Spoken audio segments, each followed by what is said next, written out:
It's finally time to meet up with everyone! Paimon even dreamt of making the film last night. If Paimon remembers right, we're meeting at Hotel de Boer. Let's get going!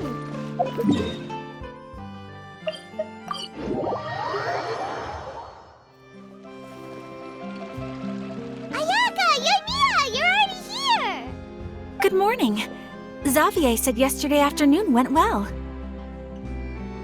Yeah, and how about you, Ayaka? What were you up to yesterday? After we split up, Ayato went to see Udex Nervillette at the Palais Marmonia. I was originally thinking of going with him, but he said he could manage it himself. He told me to go see the sights around Fontaine and to enjoy the local culture. So I rode the aqua bus with Yoimiya and visited the opera house on Aranias Island. Yeah, you wouldn't believe what we saw there! 2 mechanical puppets that were dancing together! You've already seen them, right? Yeah, those two! Amazing, aren't they? We sat and watched for quite a while. It was mesmerizing. Like we could keep watching them forever. Oh, it was the same for us the first time we saw them, too! Afterwards, we went swimming at the beach! Well, diving, to be exact. It was the first time I ever breathed underwater! I held Ayaka's hand and we counted down together. 3, 2, 1, and then splash! We were beneath the waves.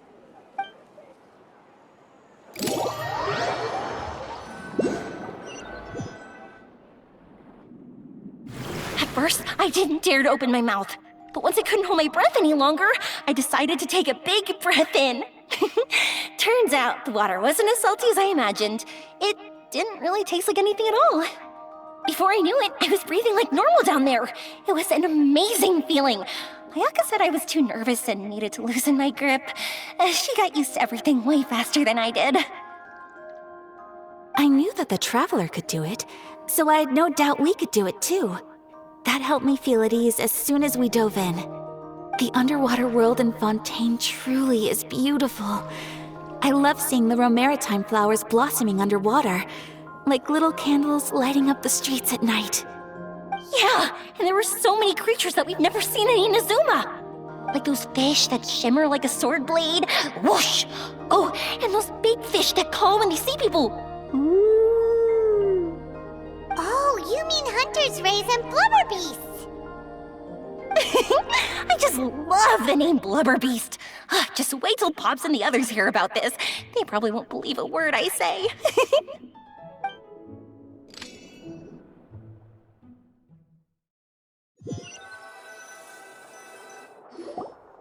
Yoimiya was down there for quite a while. It was dark before we finally rode the aqua bus back to the city. I figured she'd want to sleep in today.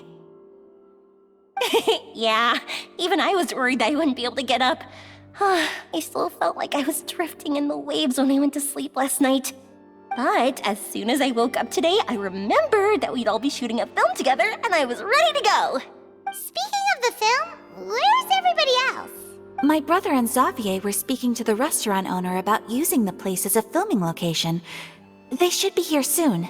As for the others, We're here. Please excuse my tardiness. I just finished the Special Patrol's 6-mile morning jog. Wait, 6 miles? I'm so tired. I heard you all chatting, so I decided to come down. I sure could use some of that endless energy everyone else has. Good morning, everyone. Morning. Can someone fetch me a cup of coffee? More milk, hold the sugar. Sure, I'd be happy to do that for you. No, you can't go anywhere. Please, have a seat over here so I can get started on your makeup. The last thing I want is coffee stains on my costumes. I can get the coffee. It's the perfect job for an assistant.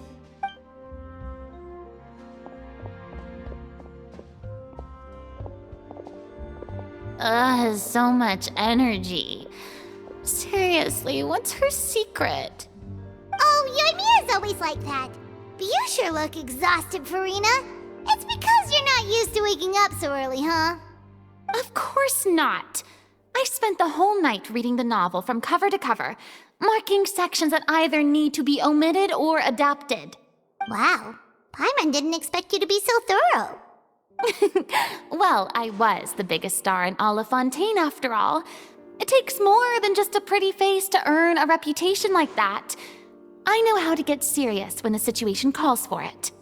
I went all out when I was acting as an Archon, so why wouldn't I do the same for my own life? Here's your coffee, Director Farina.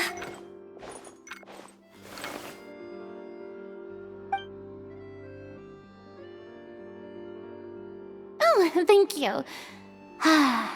The sound of being called director and the aroma of coffee feels almost as refreshing as hearing the birds chirping in the morning. Ah, it seems everyone has managed to arrive on time. We've reached an agreement with the restaurant owner. We are free to use the second floor to shoot our film. Really? That's great! He is really looking forward to our film, and hopes that providing his restaurant as a filming location will attract more customers. Well then, Mr. Xavier, I'll leave the rest to you. Okay, thanks. First, I'd like to introduce our new members. This is our prop manager, Veronique. She'll be in charge of all the film's props and items. And this is Bonneau, our lighting technician. He'll be in charge of lighting and illumination to set up each scene's atmosphere. Wow, sure feels like we have some real professionals joining the crew now. First of all, please allow me to first express my sincerest gratitude to everyone in the crew. When my investor informed me yesterday that he wouldn't be able to provide the funds, I really thought that this was the nail in the coffin for this film. I had no idea that I'd find so many people willing to help me on such short notice. Thank you. Thank you all from the bottom of my heart. No need to be so cordial, Mr. Xavier. We're all honored to be a part of this. Your works made a profound impression on me when I saw them back in Inazuma. I am sure that someday, this film will be remembered as a prime example of cultural exchange between Fontaine and Inazuma. Yes, the story is the reason I agreed to join. I can't bear to even imagine what this film would look like without the very best director. Anyway, I would like to make a promise to everyone that as the producer of this film, I'll do whatever I can to ensure that everything goes as smoothly as possible. This is not just my film. It also embodies the thoughts and feelings of every person here, as well as the endless effort we are about to pour into it. So, without further ado, the Two Musketeers will officially begin filming now! You may take it from here, Director Farina. All right, listen up, everyone. The first scene takes place when the two young musketeers are living at the Baron's home, still unaware of all that is about to happen to them. We'll need props and lighting to set the scene. Our lead actors can go get their makeup done, and extras, please take this time to go over your positions. Whoa, seems Farina's really kicking things into gear as the director. Is everyone clear? I don't want anyone traipsing around the set like umbrella finches. All right, cameras will start rolling as soon as the set is ready. Let's make a film that'll make some serious waves in Fontaine. Not the kind of waves that drown people. I mean, the good kind of waves. Seems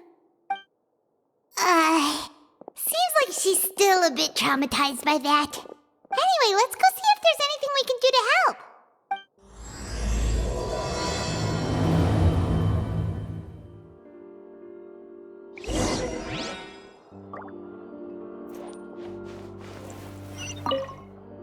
I don't need any help here. Why don't you try asking someone else?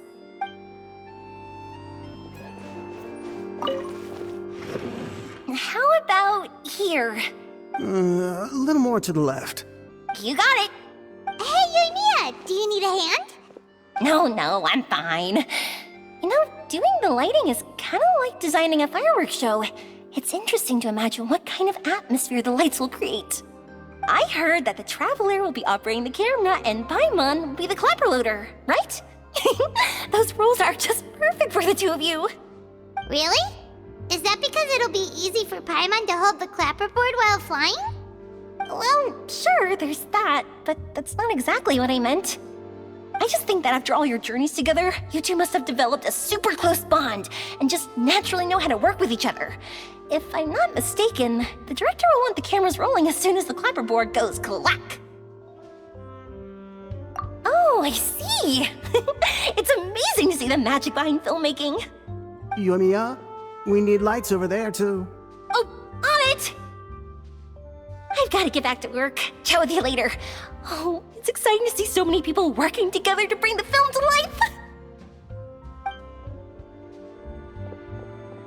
Seems like Yoimiya's really getting into it. But she was right. We do have a super close bond, don't we? Paimon's really happy to hear that.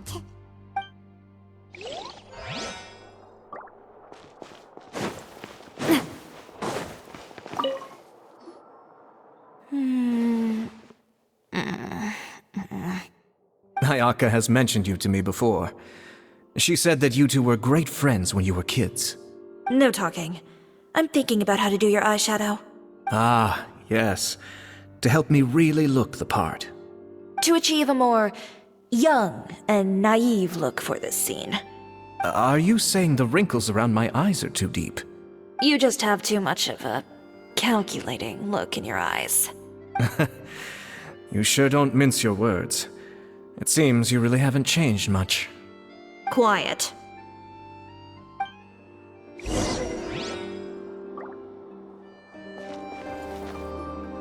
So, this is a real musket? No, it's just a prop weapon. Not bad. Have you seen a real musket before? Only in books and newspapers. I made this one based on the relative shape and proportions I saw in reference images. When we're filming, some special gunpowder will be applied around the muzzle, which will help create the flash and smoke effects of a real gun being fired. Which means it'll be up to the actors to portray the recoil. That's right. The sound effects for gunshots will also be added in post-production. Thank you, Veronique. I think I know where to start now. However, the musket's gears and firing pin could still use some work. Adding some wear on the metallic components will make them appear more realistic. Also, be sure to rub the muskets with some oil each time before we start shooting. That'll give the impression that the firearms have been well maintained. Good point. You seem to know a lot, Miss Chevres. I assume you use these types of firearms on a regular basis? Yes, I perform routine maintenance on my weapons every day. Just like we as people need to eat and sleep, muskets need to be cleaned and maintained. I also perform similar care for my sword every day, and familiarize myself with its shape and weight, to the point where it feels like a natural extension of my body. Yes, this way, our weapons will never betray us in the heat of battle. Yes, well said. It seems we have the same philosophy on this topic. Oh, sounds like they found a common interest to talk about. Though these props differ from the muskets I use, I can still give you some pointers. Good. I look forward to your instruction. First and foremost, never point the weapon at anyone, regardless of whether it's a real or prop weapon or whether you're holding it or it's on the table. This holds for any time when you're not actively engaging an enemy. Okay, understood. When aiming the musket, extend your arm so that it's level with your shoulder and use your eye to look down the weapon's sights. Like this? Not bad. Now, try saying your lines. This is the end of the road for you. Good. Now turn your body a little. That way, you'll give your enemy less of a target to work with. And relax your shoulders. Here, allow me to demonstrate. This is the end of the road for you. Huh. Excuse me, Miss Chiori. Director Farina, there's something I wish to discuss with you.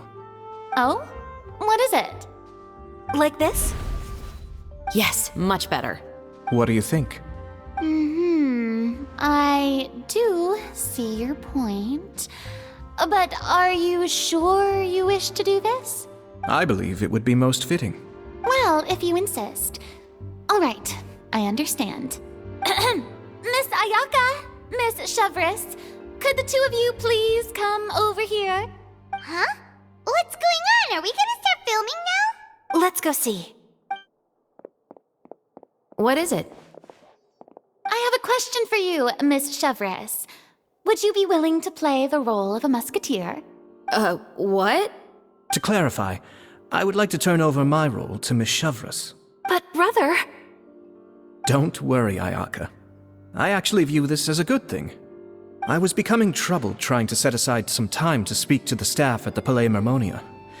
I would like to have some conversations about the cultural exchange between our two countries, and I've heard that the bureaucratic process here can get rather complicated. Now, I will be able to focus on my work.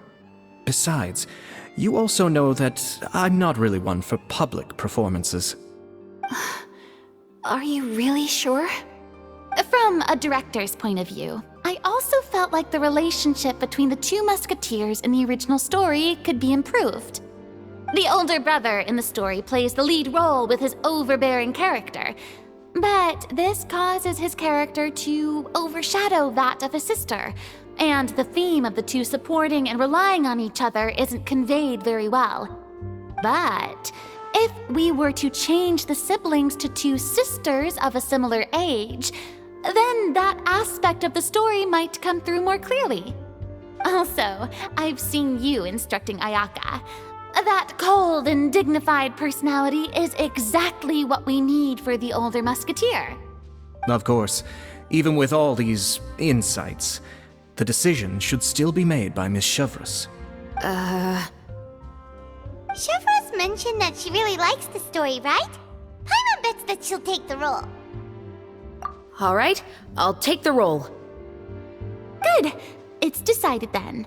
I'll get started on making edits to the script. We'll also need to make some immediate adjustments to the lighting, props, and costumes. I have a feeling that our adaptation will be even better than the original story. You're doing a great favor for me, Miss Chevris. You have my gratitude. Don't mention it. I like this character, so if anything, I should be the one thanking you. Well, since my brother is the one who brought up the idea, I suppose there's no need to worry. Let's go, Miss Chevris.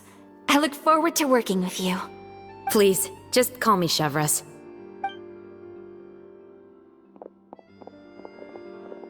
Seems like you're really going out of your way to solve the problem I was having with your makeup. Surely you jest, Chiori. I assure you that I was mostly motivated by a desire to spend more time on formal business. Oh, come on. You really think I'd buy that? According to what I've heard from Ayaka, her brother is someone who can juggle 10 different matters at the same time. I'm sure you have other reasons for backing out. Perhaps. Ayaka always said she wanted to go out and see more of the world, just like the Traveler. But I feel that she needs not only to see other nations, but also to make some different kinds of friends. I think it would be harder for her to make new connections with me constantly by her side. I would like to give her some space. Alright, go on. Spoil her some more. Ayato! It's too bad you're stepping down from the role. Paimon really wanted to see you act as a musketeer. No need to poke fun at me. I'd wager that you also felt that I wasn't the best candidate for the role. It's a little hard for Paimon to imagine you saying those lines. Yes, I've made an appointment to meet some people from the Palais Mermonia. Now, I will have some more time to prepare. Traveler, get the camera ready. Paimon, get the clapperboard. Actors, to your positions.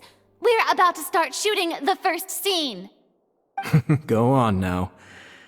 And please take good care of Ayaka. Yep, don't worry. Thank you. I look forward to seeing the film when it's finished.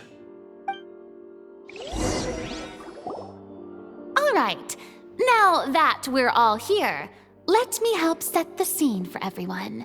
The first scene takes place when our two main characters are still living at the Baron's estate. They've been ostracized and verbally abused by others in the household, but they still have no idea why. We want to capture how naive and innocent they are despite their pain. Chevres will be playing the role of the older sister, Tulip, and Ayaka will be the younger sister, Iris. Be sure to get close-ups of the main characters at the right moment. Silence on the set! Lights! Camera! Action! Let's go! Tulip, Mother's been out for quite a while now. Perhaps she went to pick some flowers on the way home. You know how she loves flowers. Iris, Tulip! I'm home! Mother! You were out for so long, we were beginning to worry about you. I'm sorry, but I'm back now, safe and sound. Here, I brought your favorite treat, apple turnovers. Mother, what are those bruises on your hand? Huh? What bruises? Oh, I must have bumped into something while I was working yesterday. But I didn't notice them this morning. Then perhaps they're from when I accidentally tripped when I was out just now. By the way, did you have fun playing at home? What's the matter, Iris?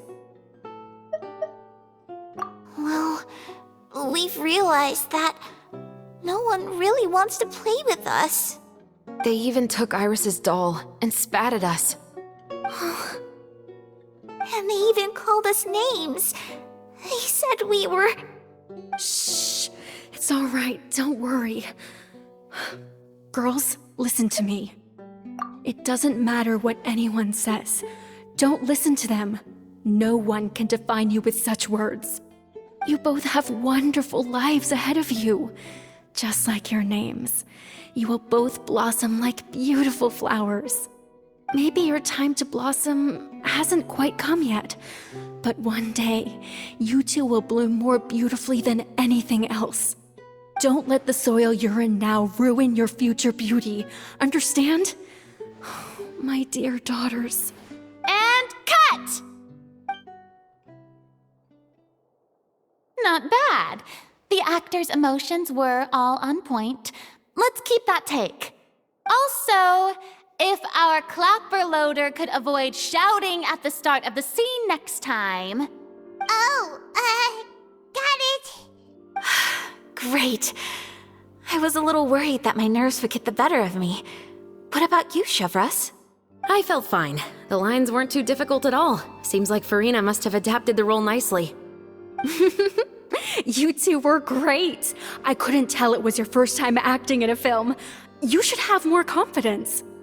Thank you for your encouragement. Positions, everyone! We'll move on to the next scene after we try a few more camera angles.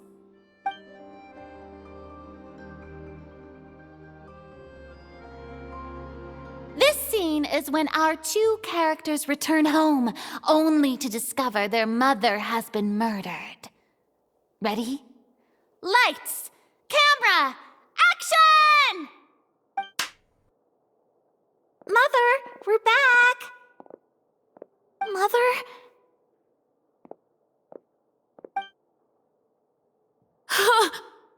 What's wrong, Tulip?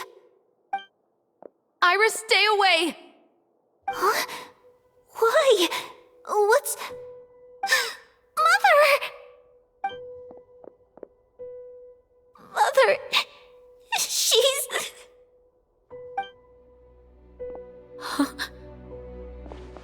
There's poison in this cup. Huh?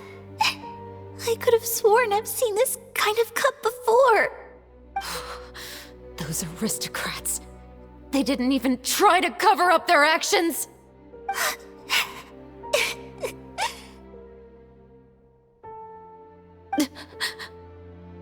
Iris, we need to leave this place. Leave? But now that Mother is gone, where can we even go? Anywhere. All I know is that we can't stay in this house. But are we just going to let them get away with this? We'll have our revenge, I promise you. Just not right now.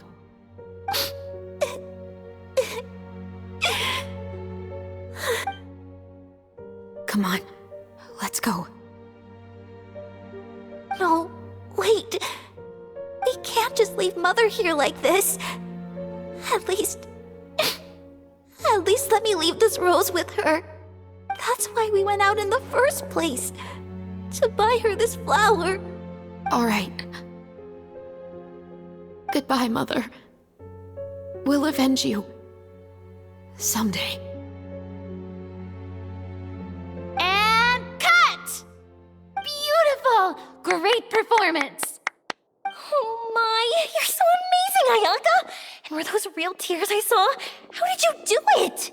I was surprised too. Thank you for the kind compliments. Actually, as soon as Director Farina said action, I told myself not to think about anything. I just felt the weight of the moment and became the character. It's quite similar to practicing the art of the sword. You clear your mind and focus only on what's happening in front of you. Ayaka's performance was amazing. Have I discovered an acting prodigy? Pipe down, everyone! We need to move on to the next scene!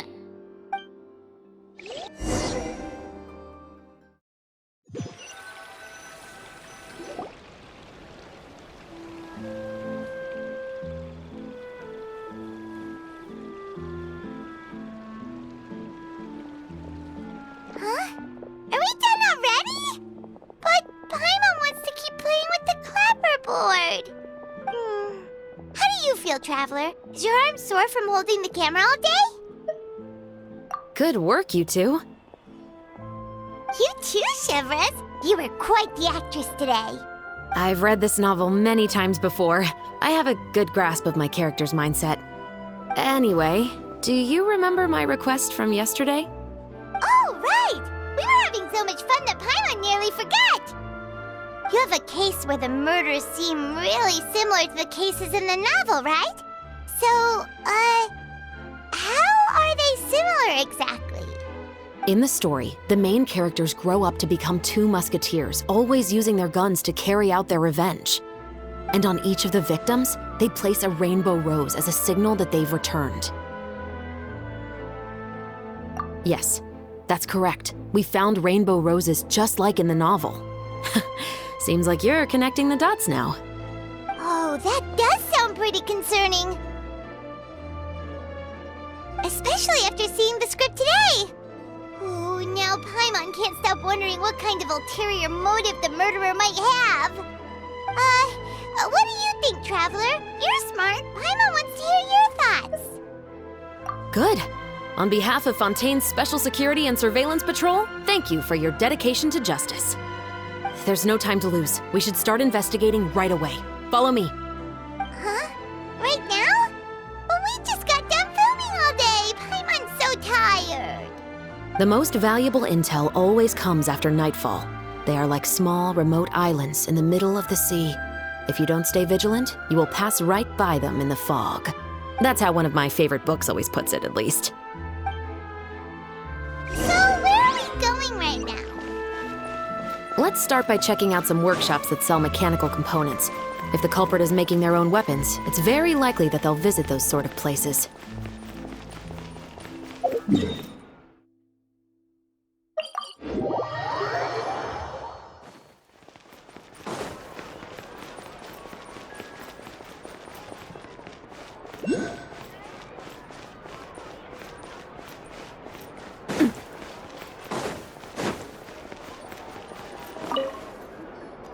Welcome to LeChaux's Clockwork Workshop. How can I help you? Hello. I'd like to know if anyone has purchased some special components lately. Special components? Sorry, could you be more specific? I mean the kind of components that aren't typically used for clockwork toys, but for firearms. Huh? For firearms? No, we don't sell those sort of things here. Don't misunderstand. I'm not here to cause any trouble. We are merely investigating a case, and we're hoping that you could cooperate. Well, to be completely honest, I'm not even sure what kind of components that would entail. Has anyone ever purchased components here as an individual rather than on behalf of an organization? We have a lot of customers who buy toys, but those who buy components are all regular customers who buy in bulk on behalf of their organization. Is that so? I understand. Thank you for your cooperation. You're welcome. It's the least I can do.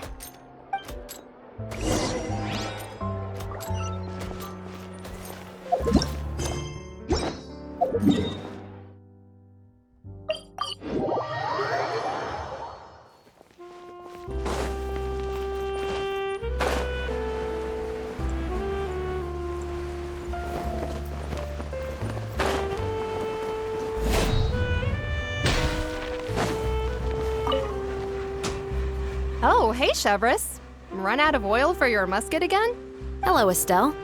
I want to know if anyone has come to your shop recently to order some firearm components. Oh, is this another case? Let me think. I don't think so. Some people have requested that I make some prop guns for the Fontaine Film Festival, but I refused all of those requests. Oh? Why's that? Because there's no profit! I only make things here that can do some real heavy lifting. Then has anybody come specifically looking for mechanical components? Well, I usually sell off my scrap to the Fleuve Cendre. I don't typically give them to one specific person. I understand. Thanks for your cooperation. Don't mention it. Always happy to have the Musketeers' patronage. Seems like we haven't found any leads to go off yet. Yeah, unfortunately. All right, let's head to Fleuve Cendre next. Huh? Are you sure? People might not be so thrilled to see the captain of the special patrol there. You think so, huh? Then I guess you don't know. Huh? Know what? That I grew up in Fleuve Cendre.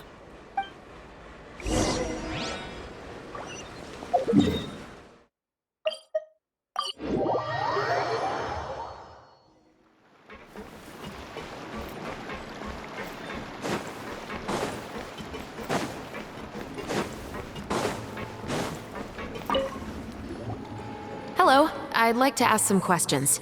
I don't know anything. Don't worry, I'm not here to arrest anybody. You say that now. It's the truth. Here, take this as my guarantee. Wait, did Paimon just see what she thinks she saw? Is the captain of the special patrol bribing a citizen? Seems you're different from the other guards. What do you want to know?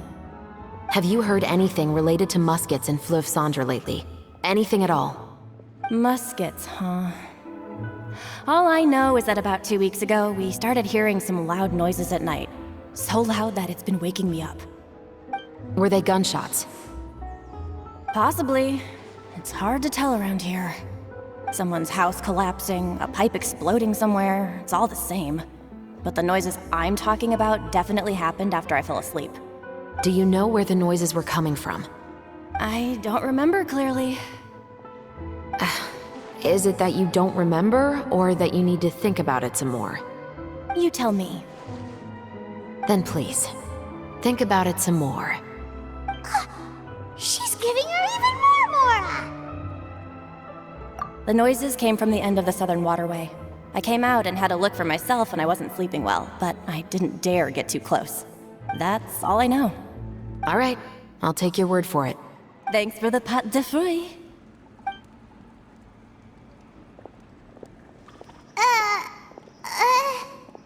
No need to be surprised. I grew up here, remember? I know how to get people around here to talk. Seems you catch on pretty quick. Now then, let's keep going.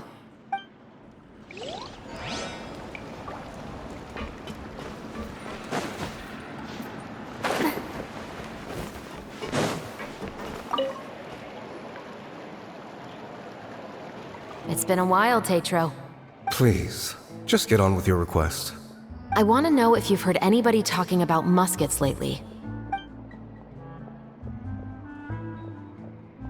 Information isn't free, you know. I've heard that bandits have been extremely active in the countryside recently, and they've been affecting the delivery of goods to Poisson. I can allocate some more manpower to help out with that problem. What do you say? You're still as helpful as ever. One of our men got drunk at dinner about a month ago and lost his gun. 3 days later, it turned up in the corner here. What's weird about that? He just forgot where he put it, right? This is Fleuve Cendre, my friend. Anything of value left in the tavern won't ever make it to the next day. But that gun turned out to be an exception. It didn't get any new wear and tear on it, and didn't even appear to have been fired. We were quite mystified as to what could have happened. I suspect it came back because the weapon was already known to the guards. You mean, a criminal was afraid the Marechaussee Phantom would use the shot marks to track them down? Maybe. But if that's the case, the culprit really took great care to avoid getting caught. I didn't say anything about a criminal. In Fleuve Cendre, knowing who was killed is as easy as knowing what clothes you're wearing today. It's the guy living in the East Side, isn't it? I've never liked him. Every time he's here, he just orders a drink and sits there with a nasty look in his eyes. So, who was the one who lost the gun in the first place? Don't bother. Even if you ask, he wouldn't admit to owning a gun to some strangers. Not to mention the captain of the Special Security and Surveillance Patrol. He's right. I know you grew up here, Chevres. Even though you're on good terms with the Spina, you've still been gone too long. Not many people know you here now, and a lot of people don't like the Special Patrol. I know. So take my advice and don't show your face too much around here. It's for your own safety. I'll come and go as I please, and I'm afraid I'll be appearing more often due to my work. All right. Don't say I didn't warn you.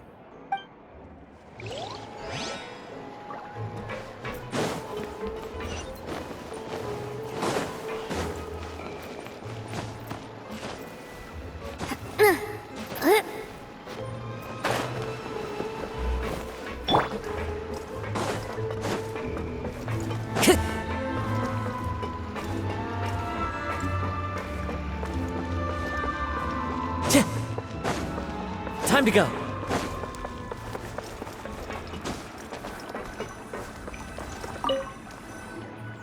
What's all this? Some broken planks and barrels, as well as some liquor bottles? Yes, but have a closer look, Paimon. Even though somebody has purposefully tried to clean them up, these are obviously marks from musket bullets. In other words, someone was here trying to improve their shot. They were using the barrels and bottles for target practice. Could it have been the killer? Your guess is as good as mine. Although many people at Fleuve Cendre own guns, few hide the fact from others. And even fewer would go to such lengths to hide markings from practice shots. Anyway, let's go. There might be more to this.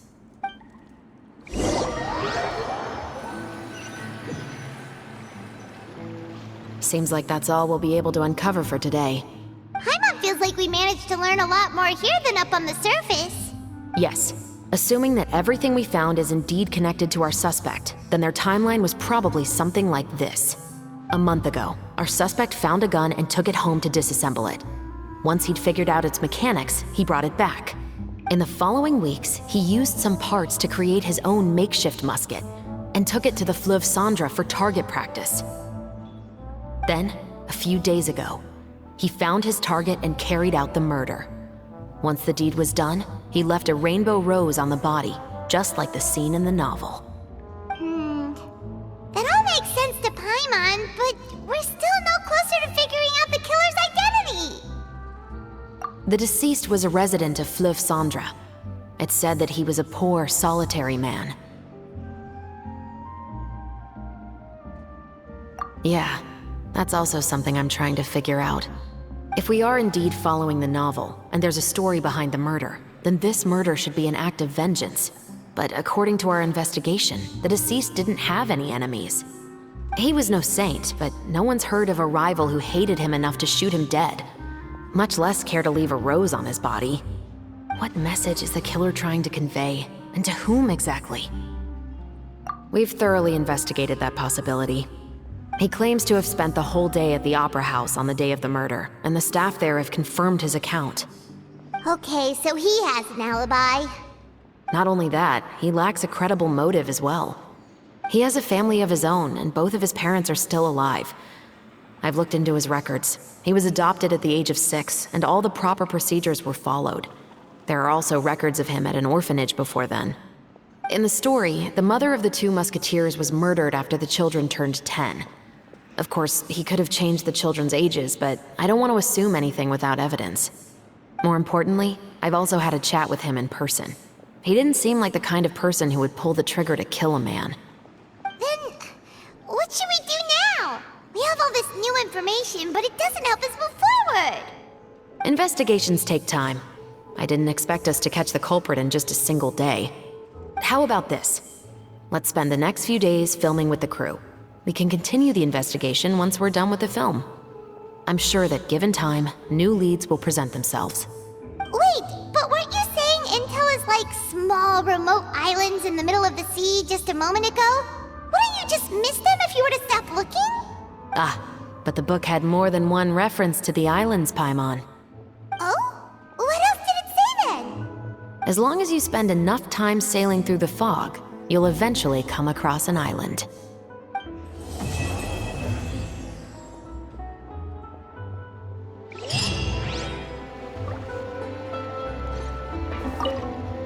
What? Never thought that the captain of the security and surveillance patrol could come from the Fleuve Cendra? Honestly, I'm pretty shocked too.